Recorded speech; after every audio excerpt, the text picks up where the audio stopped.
Hello, welcome back. This is video number 2 in how to describe people using adjective clauses.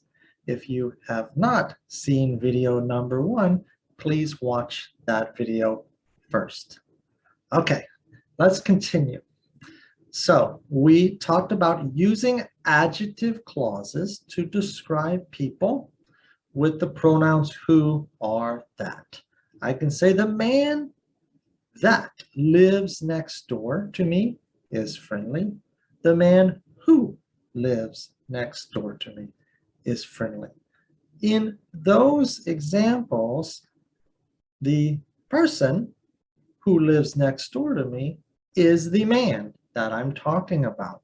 So the subject of the adjective clause is the same person that I want to describe with the adjective clause.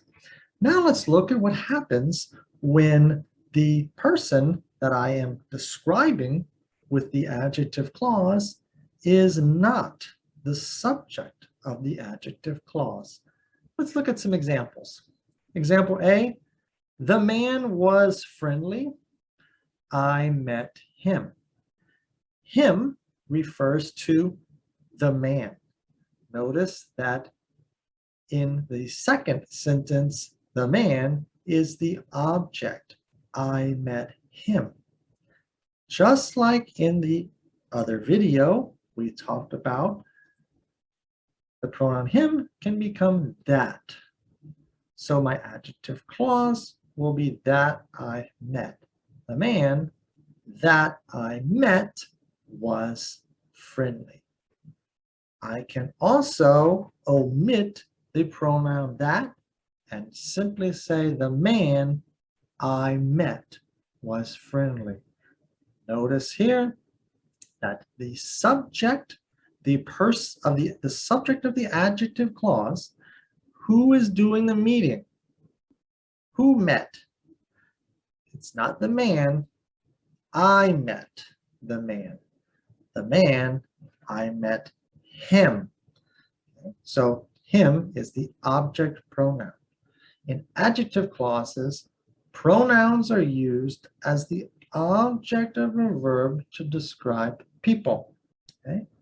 In example A, we see him is an object pronoun. Him refers to the man.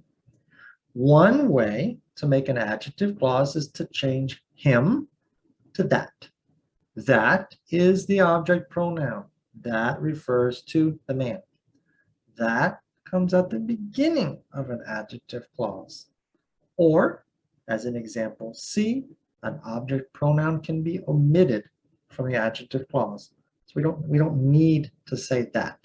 The man I met was friendly.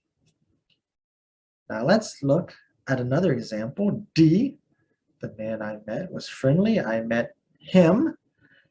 The object pronoun him, because it's describing a person, we can use the pronoun who. But because him is an object pronoun, we can also use the object pronoun whom. So example E, the man who I met was friendly. Or example F, the man whom I met was friendly. Okay? So we can see from examples B, C, E, and F that there are 4 different ways to say the same thing. 4 different ways to form an adjective clause when I am describing a person and that person is the object inside the adjective clause. The man that I met, the man I met. The man who I met, the man whom I met. Okay?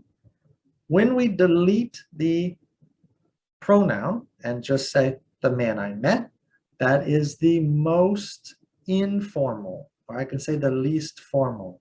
This is the most common use in speaking and writing. When you hear someone talking in conversation, they'll just say, the man I met was friendly. Okay? Very common as well, the man that I met was friendly. Very common.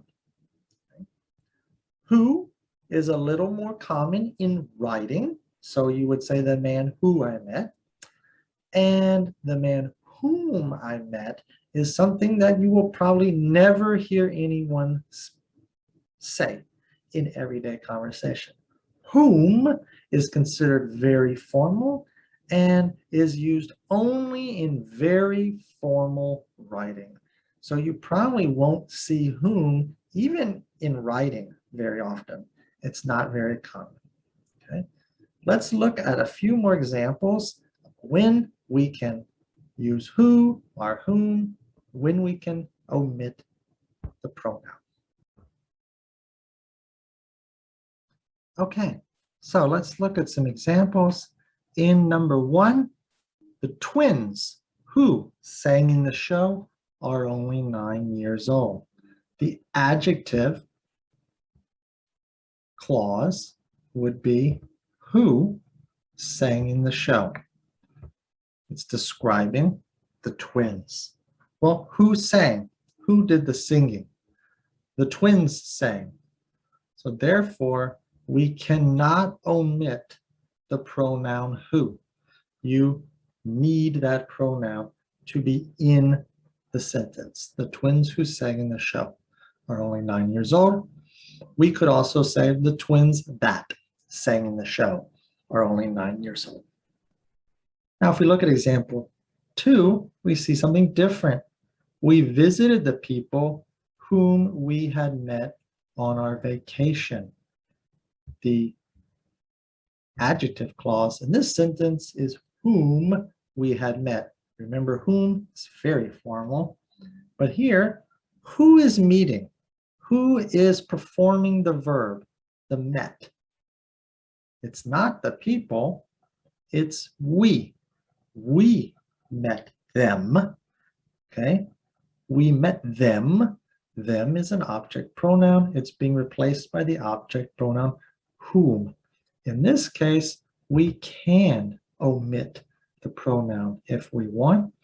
We can say that we visited the people we had met on our vacation.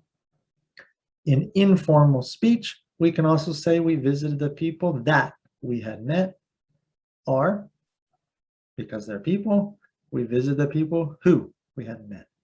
Again, there are 4 different ways we can say this sentence.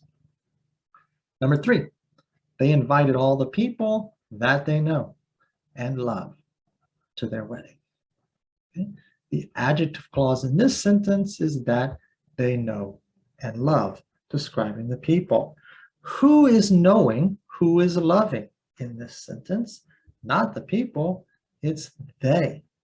They know and love. Right? They know and love them. Them is an object pronoun, right? So that means that is an object pronoun. The people are the object. In this case, if we wanted to, we can omit the pronoun. So in everyday speech, you may hear someone say, they invited all the people they know and love. You can also say that. You can also say who. They invited all the people who they know. And if we are writing very formally and want to be very formal, we can also say they invited all the people whom they know and love to their wedding. In number 4, the students that are taking Italian this semester went to the opera last night. Okay. Here we have the adjective clause describing students, and we can see who is taking Italian. Well, who is performing this action? The students. So therefore, the pronoun that is a subject pronoun. They are taking Italian, so it cannot be omitted from this sentence. You would need to keep that pronoun. Because students are people, we can also use a pronoun who. The students who are taking Italian this semester went to the opera last night. So in this case, there are 2 different ways that we can say this sentence. I hope this has been helpful. Please check out my video on using adjective clauses to describe things. Thanks for watching.